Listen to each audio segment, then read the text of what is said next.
El juez corrobora. De J. S. Fletcher para Antología Policial. Desde el preciso instante en que Dickinson había detenido a Gamble, luego de acusarle de robo con escalo, el citado Dickinson tuvo la impresión de que en aquel asunto había algo fuera de lo corriente. La detención se efectuó con toda tranquilidad y sin el menor alboroto una tarde en que Gamble, completamente solo, salía del bar llamado El Orgullo de Londres, que se abría en Maida Vale. Lo que los transeúntes pudieron ver, si es que vieron algo, es que dos hombres correctamente vestidos se acercaban a un tercero, también correctamente vestido, y que, después de cambiar algunas palabras, se marchaban juntos como si les uniera una estrecha amistad. Pero Dickinson recordaba muy bien lo que Gamble le había dicho entonces. «Está usted haciendo una tontería, muchacho. Y no se trata de una equivocación. Muy pronto lo comprobará. Mientras tanto, naturalmente, no le quedaba otro remedio que acompañar a los dos policías hasta la comisaría más cercana y esperar la acusación. Y esa acusación fue la siguiente: en la noche del 21 de noviembre último, Jack Gamble, había penetrado en el domicilio de Martín Felipe Tyrrell, en Avenue Road, St. John's Wood, y robado diversos objetos que se especificaban. Una vez más, Gamble volvió a menear la cabeza y a sonreír. «No he sido yo, amigos», replicó. «Esta vez se han equivocado ustedes de tren». Al policía que había acompañado a Dickinson se le despertó la curiosidad y miró a Gamble, que tenía una sólida reputación profesional. «¿Qué quiere usted decir?», preguntó con acento amistoso. «¿Tiene una coartada?». «Algo parecido, chico», contestó Gamble, y volviéndose a Dickinson, añadió. «¿Cree usted haber sido muy listo?». «Pues no hay tal». Aunque otras personas no opinaran igual, Dickinson se sabía inteligente, asimismo sabía que había derrochado habilidad y realizado grandes esfuerzos para la resolución de este caso particular, que, desde el comienzo, había sido puesto en sus manos. Lo había seguido con la paciencia y el talento que le concedieran un respetable lugar entre los miembros del Departamento de Investigación Criminal. Por lo demás, dicho caso era de características más bien vulgares. La casa del señor Tyrrell, que se alzaba independiente dentro de su propio jardín, había sido desvalijada una noche de todos los objetos de platería y joyería que había en ella. El robo se había realizado en absoluto silencio, sin que ninguno de sus moradores percibiese nada. Pero había quedado una huella, dos huellas, de la personalidad del autor. En el aparador del señor Tyrrell había una botella de whisky, varios vasos y una jarra de agua. El ladrón no había desistido la tentación de beber una copa. Y en la copa utilizada y en la jarra del agua había dejado la impresión de sus dedos. Dickinson, que tenía un extenso y especial conocimiento de los ladrones de alta clase que actuaban en la metrópoli, y que se pasaba horas estudiando los registros de huellas digitales, en cuanto vio rastros, se dijo: Jack Gamble. Jack Gamble tenía una gran reputación. Era un inteligente muchacho, que vivía muy bien a expensas de sus habilidades. Cuando no estaba robando y escalando, andaba metido en otros oscuros negocios, especialmente en los relacionados con las carreras de caballos. A veces se mantenía dentro de la ley, y otras veces la dejaba a un lado. En una u otra forma, a menudo se había visto envuelto en dificultades. Cuando fue detenido en la puerta de El Orgullo de Londres, hacía poco que había sido puesto en libertad, después de cierto tiempo de cárcel. Dickinson estableció sobre él una paciente vigilancia, y cuando vio aquellas huellas digitales no dudó ni un segundo de que Gamble iba a caer de nuevo en sus manos. Comparó las huellas con las registradas en los archivos policiales, y realizó después un minucioso trabajo para averiguar lo que Gamble había hecho la noche del robo. Cuando comprobó que Gamble había estado la mayor parte de la noche fuera de su casa, puesto que había salido de ella a las 10 y no había regresado hasta las 6 de la mañana siguiente, procedió a actuar. Dickinson era un ardiente partidario de la teoría de las huellas digitales y su entusiasmo se contagiaba a los que actuaban con él. Sin embargo, ahora que ya tenía bajo llave al ladrón, Dickinson se sentía algo inquieto por la alegría de Gamble. Decidió, pues, no quitarle ojo de encima. Estuvo presente cuando Gamble fue llevado ante el magistrado, el cual, aunque no parecía firmemente convencido de la teoría de las huellas digitales, en aquella ocasión se dejó persuadir por la evidencia. Y envió a Gamble a un tribunal. Y Gamble, esperando su traslado a la prisión hasta que se viese su causa, le hizo amistosos guiños a Dickinson, que había bajado a las celdas de la comisaría para echar un vistazo al ladrón. ¿Cree usted que todo marcha bien, exclamó Gamble. Pues yo no opino así. Por el momento se ha salido con la suya, pero esperemos al final. ¿Cuándo se arreglará este lío? ¿La semana próxima? No puede usted imaginarse lo que va a salir de aquí. Dickinson prefería sostener un trato amistoso con los criminales que caían en sus manos, adoptaba siempre la actitud de un profesor indulgente. Creo que su juicio se ventilará ante el juez de Stapleton, contestó amablemente, y tendrá que convencerle a él con la coartada que tiene lista. ¿De qué se ríe? Gamble había comenzado a reírse como si hubiera recordado repentinamente algo muy gracioso. Pero antes de que pudiera explicar el motivo de su hilaridad, un par de guardias se lo llevaron. Y Gamble se dejó llevar, sin dejar de reírse. Ya nos veremos, señor Dickinson, dijo, como despedida. La próxima semana nos encontraremos en el juzgado. Y me temo que se llevará una sorpresa. Todo eso contribuyó a que Dickinson se sintiera aún más intranquilo. Ante el magistrado, Gamble había adoptado una actitud, entre despreciativa y desafiante, que resultaba verdaderamente extraña. Ni siquiera se había preocupado de llamar a cierto hábil abogado que le había defendido en más de una ocasión. Con la mirada burlona y los labios sonrientes, había escuchado todo lo relativo a las huellas digitales y a su ausencia de casa durante las horas en que se cometió el robo. Al preguntársele que si tenía algo que alegar, replicó que lo diría en el momento y lugar adecuados. Había demostrado, en suma, tanta seguridad, que Dickinson comenzaba a intranquilizarse y hasta a dudar un poco.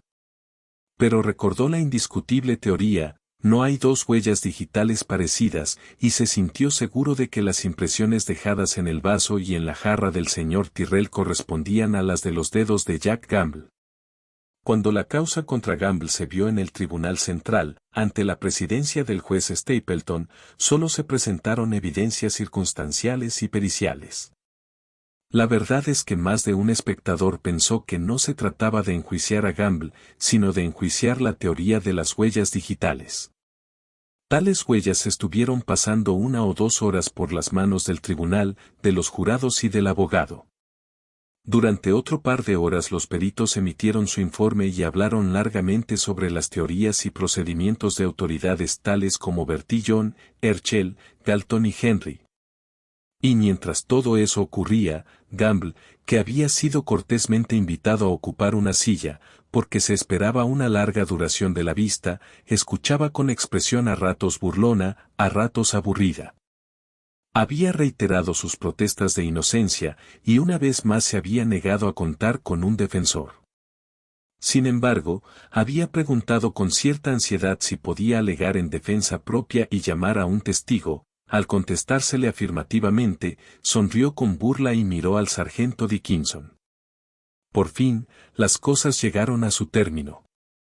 Todos los expertos habían declarado que las huellas halladas en casa del señor Tyrrell correspondían a las estampadas por el acusado en más de un registro oficial. Además, se habían presentado pruebas que demostraban que Gamble permaneció fuera de su alojamiento durante las horas en que el robo, sin duda alguna, se había cometido. Sin embargo, no resultaba una causa muy sencilla. Los objetos sustraídos no habían sido hallados. Ni uno solo de ellos había sido encontrado en poder de Gamble. Tampoco se había podido demostrar que éste hubiera tenido en su poder tales objetos en algún momento determinado. Pero, aunque nada de eso fue mencionado en el tribunal, de acuerdo con los principios de la justicia británica, todos sabían, hasta el juez y los jurados, que teóricamente nada deben saber. Que Gamble era especialista en tales tramoyas, como los expertos en huellas digitales lo eran en su oficio. Y la mayoría de las personas presentes esperaban escuchar el veredicto de culpabilidad que había de mandarle nuevamente a la cárcel. Lo esperaban todos, menos Dickinson. El policía, después de declarar, se había retirado a un rincón, desde donde miraba recelosamente al acusado. Dickinson se sentía desasosegado ante el aspecto de Gamble. En efecto, este parecía demasiado indiferente, demasiado aburrido, demasiado superior a la situación. Dickinson pensó en un jugador que tiene todos los ases y que cuenta, además, con otra carta escondida en la manga. Y cuando Gamble fue llamado a declarar en su propia defensa, y se dirigió sonriente a la tarima de los testigos, Dickinson comenzó a sentirse realmente desazonado. Quería condenar a Gamble, y empezaba a tener la sospecha de que esta vez no lo iba a lograr. Sin embargo, ¿por qué? Gamble prestó juramento con el fervor de quien en toda su vida no ha hecho otra cosa que prácticas religiosas.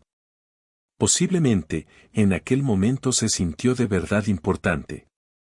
Sea como fuere, cuando se volvió hacia el juez, lo hizo con decoroso continente. El magistrado le observaba curiosamente. Como no dispongo de defensor, dijo Gamble, quizás su señoría me permitirá hablar de acuerdo con mi criterio propio. Naturalmente, hable y explique lo ocurrido como mejor le parezca, replicó su señoría. Es probable que usted sepa que podrá ser interrogado por la acusación al tenor de lo que usted declare, ¿no es así? Perfectamente, señor juez, contestó alegremente Gamble, sonriendo a los abogados que estaban frente a él. Cualquiera de estos caballeros podrá formular las preguntas que desee. Se detuvo, y trasladó su sonrisa a los 12 jurados, que escuchaban con la boca abierta. Pues bien, señor juez, señores del jurado, lo que tengo que exponer aquí, en respuesta a la acusación que se me hace, es una coartada. Voy a probar una coartada, y cuando haya terminado de probarla, espero que se me absuelva. Con huellas digitales o sin ellas, lo cierto es que la noche en que se cometió el robo yo me encontraba a 6 millas de St. John's Wood. ¿Por qué? Pues porque estaba en otra parte. Gamble, que tenía gran experiencia en el tejemaneje de los tribunales, ya fuera como actor principal o como espectador interesado, conocía muy bien la importancia que reviste en la oratoria una pausa dramática.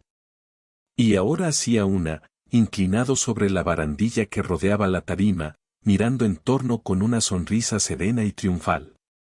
De pronto, reanudó su discurso, mientras llevaba con los dedos la cuenta de los extremos que aquel abarcaba.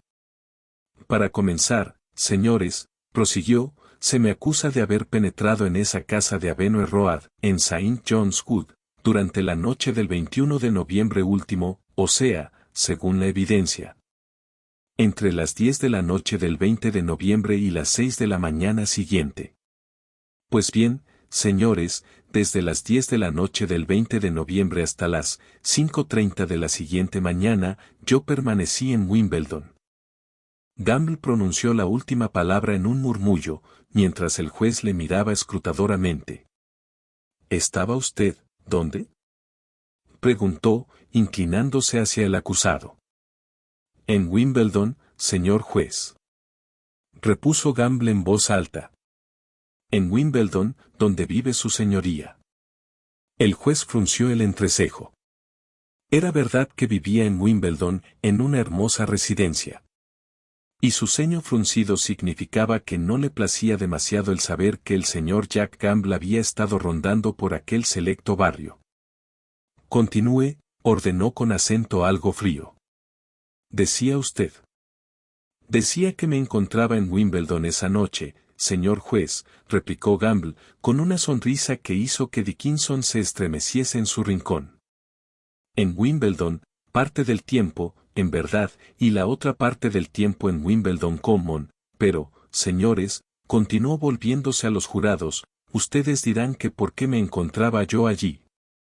Estoy aquí, señores, para decir la verdad, toda la verdad y nada más que la verdad. Debo, pues, ser sincero. Fui a Wimbledon con un propósito ilegal que no llegó a realizarse. Gamble hizo una pausa. Luego prosiguió, con un dedo apuntando hacia el presidente del jurado, un insignificante hombrecillo, cuyos ojos parpadearon. Voy a confesar la verdad contra mí mismo, para librarme de una acusación injusta. No pretendo negar, porque de nada me serviría, que anteriormente me he visto envuelto en dificultades a causa de pequeños asuntos de esta clase. Sufrí los resultados de uno de ellos, el último, en octubre pasado. Y entonces me dije a mí mismo, voy a acabar con este juego, ya es hora de hacerlo. Pero el 17 o 18 de noviembre, no puedo precisar el día, un buen amigo mío que conoce mis habilidades se tropezó conmigo en Lonacre y me dijo confidencialmente, Jack, hijo mío. Si quieres ejecutar un pequeño trabajo muy dentro de tu especialidad, yo puedo indicarte cómo hacerlo. ¿De qué se trata?, le pregunté. Oh, no es nada extraordinario. Un trabajito muy sencillo. Me he enterado que vives ahora en Wimbledon, ¿no? En efecto, contesté. Pues bien, dijo mi amigo, hay una hermosa casa situada en Wimbledon Common que pertenece a alguien a quien tú debes conocer por razones profesionales, me refiero al juez señor Stapleton. Espero que no pretenderá usted burlarse del tribunal, ¿eh? Exclamó el juez, con acento irritado. Si es así. Todo es la pura verdad, señor juez, respondió Gamble. Ya lo verá su señoría dentro de un minuto. Bien, continuó con aire triunfante, mientras el juez se reclinaba resignadamente en su sillón, he aquí lo que me dijo mi amigo, cuyo nombre y dirección no daré a menos que sea absolutamente necesario, el juez Stapleton. Ese viejo pájaro, no baja por las noches las persianas de su casa, y cuando he pasado, frente a su comedor he podido ver a su señoría sentado a la mesa. En ese comedor hay un aparador que parece va a hundirse con el peso de las copas y fuentes de plata y de oro que lo llenan. Me he enterado de que el juez fue atleta en su juventud y que ganó muchos trofeos, después ganó más con la equitación.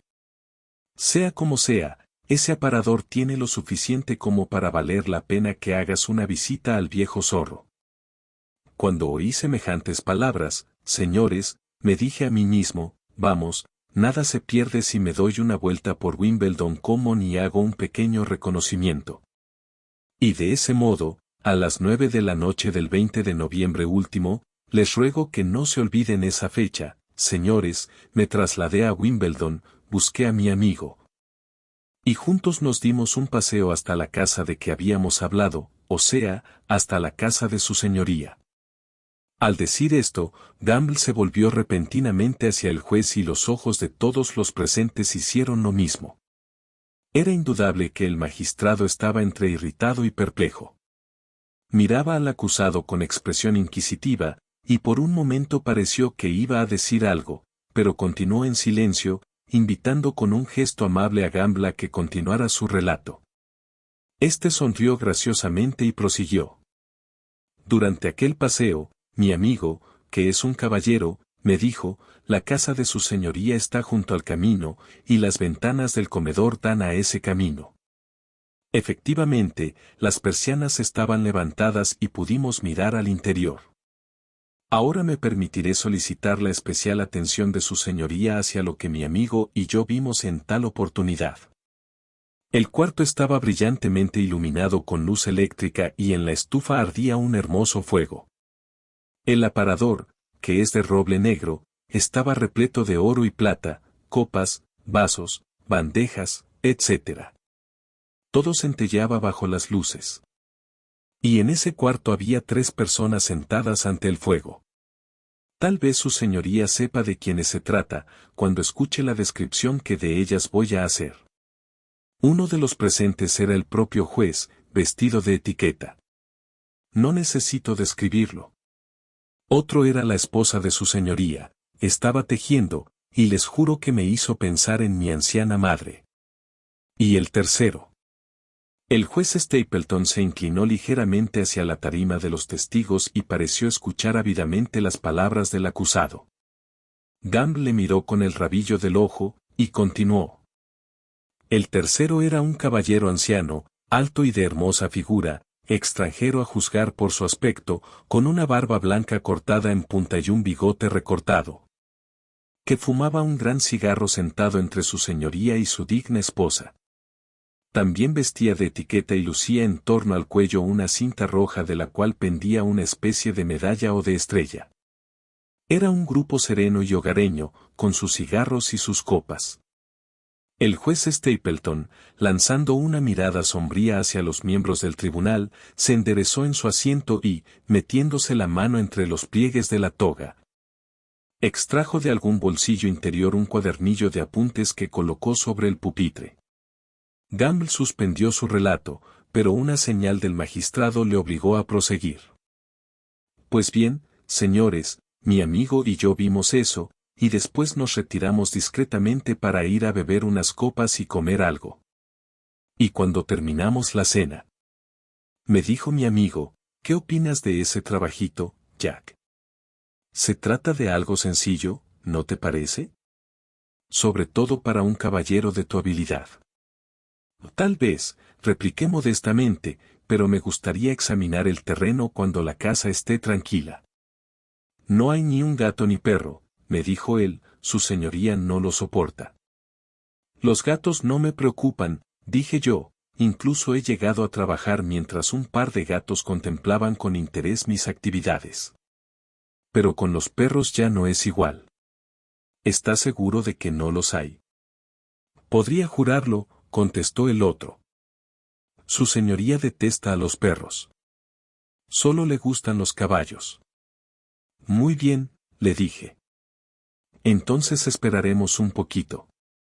Sí, conviene echarles un vistazo a las puertas y a las ventanas, agregué. Pero no me propongo operar esta noche, sino en otra ocasión. Conversamos después sobre diversas cosas y a eso de las 12:30 me fui a rondar la casa de su señoría. Mientras tanto, el juez Stapleton había abierto su cuadernillo de notas y, después de consultarlo, lo volvió a cerrar. Ahora, con la barbilla entre las manos, observaba a Gamble con una mezcla de perspicacia y diversión. Estuvo mirándole así todo el tiempo que duró su alegato. Ahora bien, señores, dijo Gamble, inclinándose aún más sobre la barandilla, como si pretendiera hablar confidencialmente con los miembros del tribunal. Ustedes han visto con qué sinceridad les hablo, acusándome incluso, porque, desde el momento en que entré en el jardín de su señoría, estaba donde no debía estar, y con intenciones de cometer un delito. Solo que no me proponía cometerlo esa noche, sino en otra ocasión, es decir, un par de noches más tarde. Por entonces, mis propósitos se limitaban a echar un vistazo. Y así lo hice, con mucho cuidado. Examiné las puertas y ventanas delanteras, traseras y laterales. Comprobé con satisfacción que no había perro alguno. Y eventualmente lancé una mirada atenta a la ventana del comedor donde estaba el aparador de marras. Mientras me dedicaba a mis actividades, silencioso como un ratón, brilló de pronto una luz en el cuarto y apareció su señoría con un candelabro en la mano. Para probar que no miento, puedo decirles que su señoría llevaba un pijama con franjas blancas y rojas, y un chal de lana blanca sobre los hombros.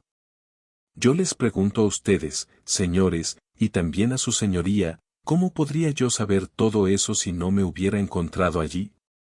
Sobrevino otra pausa dramática que aprovechó Gamble para lanzar una mirada desdeñosa a Dickinson. Luego, en medio de un profundo silencio, continuó hablando. Y más aún, señores. Un segundo después, aparecía el otro caballero, el de la blanca barba y el bigote recortado. También llevaba una luz. Comprendí entonces que ambos habían saltado del lecho por algo que yo no acababa de determinar, porque estaba seguro de no haber hecho el menor ruido, ya que solo estaba mirando por la ventana. Ambos hablaron un momento, y después su señoría salió al vestíbulo para volver al cabo de unos instantes vestido con un grueso abrigo y trayendo en la mano una linterna. Al ver eso, señores, abandoné el jardín y me escondí entre los árboles del otro lado de la carretera. Haría un par de minutos que estaba allí cuando apareció un guardia, y oí que su señoría le llamaba desde la puerta principal. Entonces resolví volver a casa de mi amigo, y en ella estuve hasta la salida del tren de obreros, en el cual me embarqué camino de Londres. Y ahí tienen ustedes. Ahora, me permitirán una pregunta, ¿cómo podría haberme encontrado en Avenue Road esa noche, si estaba en Wimbledon? Solicito de su señoría que, como un caballero que es, corrobore cuanto he dicho. La atención del tribunal se transfirió del acusado al juez. Todos los ojos se volvieron hacia el señor Stapleton. Y éste comenzó a hablar. Se trata, ciertamente, de una notable declaración, la del acusado. Me coloca en una situación curiosísima. Se me solicita que sirva de testigo sin dejar de ser juez. Si esta causa hubiera sido encargada a alguno de mis colegas, supongo que el acusado hubiese hecho la misma defensa y requerido mi declaración en favor suyo. Pues bien, he de decirles que cuanto el acusado nos ha dicho me parece la verdad más absoluta. Es verdad que tengo desde hace muchos años un prejuicio contra las persianas y cortinas que cierran las ventanas. Es también verdad que conservo sobre mi aparador cierta cantidad de artículos de oro y de plata, que imagino se verán desde el camino cuando las luces del comedor están encendidas. No atribuyo mucha importancia, en esta causa, a dichos detalles, porque el acusado pudo haberlos conocido en cualquier momento. Sin embargo, en ese momento el juez cogió su cuadernillo de notas. Es imposible negar que en la noche del 20 al 21 de noviembre acaecieron sucesos en mi residencia. Esa noche recibí a un amigo mío, el señor Paul Lavonier, el famoso sabio francés, invitado por mí a cenar y hospedarse en mi casa. Es, precisamente, el caballero descrito por el acusado. Usaba, en efecto, el collar y la estrella, de una condecoración muy apreciada por él. Es verdad que a eso de la 1 de la madrugada me pareció oír ruidos en el jardín, y que bajé al comedor, y que el señor Lavonier fue a reunirse conmigo. Que me puse el abrigo y que cogí una linterna que guardo en el vestíbulo, y que éste examinó el jardín sin encontrar nada sospechoso. Y, sinceramente, continuó el juez sonriendo, no veo cómo ese individuo, que sin duda presenció tales cosas en mi residencia, en Wimbledon, ha podido a la vez cometer un robo con escalo en el sector norte de Londres. Puede aducirse que partió de Wimbledon apenas huyó de mi casa, a eso de la 1 de la madrugada, para trasladarse en el acto a Avenue Road. Pero recordarán ustedes, señores del jurado, que según la evidencia del señor Tyrrell, él estuvo en pie hasta las 2 de la madrugada, y que se acostó solo durante 2 horas porque tenía que tomar el tren en King's Cross. Y que es casi seguro que el robo tuvo lugar entre las 2 y las 4.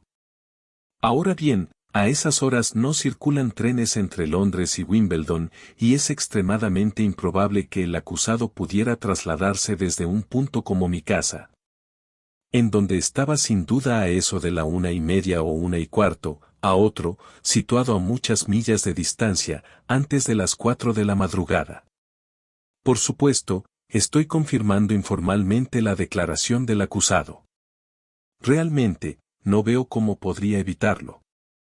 La acusación se basa exclusivamente en esas huellas digitales y haré algunas observaciones relativas a la materia.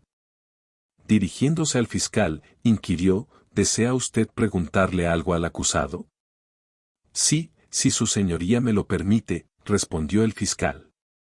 Y volviéndose al acusado, preguntó. ¿Por qué no dijo usted todo eso cuando el magistrado le interrogó hace unos días? Porque prefería decirlo aquí, replicó Gamble. ¿Sabía usted que su señoría iba a venir a esta causa? Me enteré de ello cuando me lo dijo Dickinson, contestó Gamble, señalando al detective. ¿Se proponía usted entonces llamar como testigo a su señoría? Naturalmente. ¿Por qué no ha llamado usted a ese amigo suyo de Wimbledon? ¿Cómo? ¿Iba a traicionarlo, después de hacerme un favor? Eso, nunca. No era necesario que usted nos hubiera hecho saber eso. Podría haberle llamado para probar que la mayor parte de la noche la había pasado en Wimbledon, sin revelar los motivos. Además de lo que ha dicho, ¿qué pruebas tiene usted de haber estado en Wimbledon? Gamble sonrió e introdujo sus dedos en un bolsillo del chaleco. Tras breve rebusca, extrajo de él un trozo de cartón. Esta, dijo. Un billete de Wimbledon a Waterloo. No me lo pidieron. Vea la fecha. Hubo algunas consultas entre los miembros del jurado, y luego, el juez Stapleton, sacándose las gafas, se volvió y comenzó a hablar sobre el sistema de huellas digitales. Dickinson frunció el ceño y tocó con el codo a un colega que estaba sentado junto a él. Sabía que su señoría era bastante escéptico respecto a dicho sistema, y esperó que ocurriese lo que justamente iba a ocurrir dentro de los inmediatos 20 minutos. El jurado, después de deliberar, regresó con el veredicto de no culpable. Y Gamble abandonó su estrado en calidad de hombre libre. El exacusado buscó a Dickinson para reírse abiertamente de él. ¿No se lo advertí, señor genio?, dijo, haciéndole una mueca. ¿No le anuncié que iba a hacer una tontería? Dickinson se limitó a dar media vuelta y marcharse a tomar una copa. Dickinson estaba convencido de que Gamble había engañado al tribunal, de que había sido él quien robó en Avenue Road. Pero no acertaba a imaginar el procedimiento a que Gamble había recurrido. Le vigiló durante algún tiempo, y cada vez que se encontraban, el ladrón le miraba burlonamente. La burla en cuestión se refería tanto a lo que había ocurrido como al hecho de que Gamble se conducía bien y no daba motivos para que Dickinson le detuviera. A su vez, el policía le vigilaba estrechamente, pero sin poder conseguir indicio alguno en su contra. De pronto, Gamble desapareció de Inglaterra, y solo algún tiempo después tuvo Dickinson noticias suyas. Se las confió uno de sus extraños individuos de Lampa que no son criminales ni ladrones y que, por no ser ni lo otro, carecen del honor que existe entre los delincuentes. No sabe usted nada de Gamble, ¿verdad?, le preguntó el individuo aquel. Y nunca sabrá más de él, se lo aseguro. Ahora vive en Australia. ¿Es de veras? Claro que lo es, explicó el otro, riéndose como si se acordase de algo muy divertido. ¿Qué jugada le hizo a usted con aquel asunto de Avenue Road? Muchos sabían cómo se llevó aquello. Yo también lo sabía. Y ahora que Jack está muy lejos de nosotros, creo que no importará que se lo cuente. Fue así, cuando Jack salió libre de su última estancia en la cárcel, él y otro compañero se pusieron a estudiar una nueva hazaña. Decidieron intentar un golpe, muy bien fraguado, que debía llevarse a cabo simultáneamente en dos puntos muy alejados el uno del otro. La casa de Avenue Road y la casa del juez, en Wimbledon Common. Acordaron hacerlo la misma noche. Jack liquidó fácilmente el asunto de Avenue Road. El otro fue a Wimbledon, y no pudo cumplir sus propósitos. Fue él quien tuvo aquellas aventuras que Jack contara en el tribunal. Al día siguiente, informó minuciosamente a Jack de todo lo que le había ocurrido, sin olvidar el menor detalle, y le dio aquel billete de ferrocarril. Convinieron entre ambos que si alguno de ellos era detenido por el asunto de Avenue Road, aprovecharía lo ocurrido en Wimbledon para presentar una coartada. Le tocó a Jack, y relató ante el tribunal todo lo que le había sucedido a su compinche, afirmando que había sido él el protagonista de aquellas incidencias.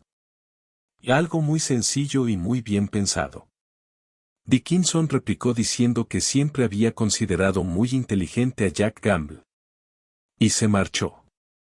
Poco después, hacía una visita al juez Stapleton, y le daba noticia de las revelaciones que acababan de hacerle, con lo cual aumentó el bagaje de conocimientos de su señoría. Fin de la historia. Si te gustó, te invitamos a dar un like. Y si deseas, a suscribirte. Muchas gracias por visitar el canal.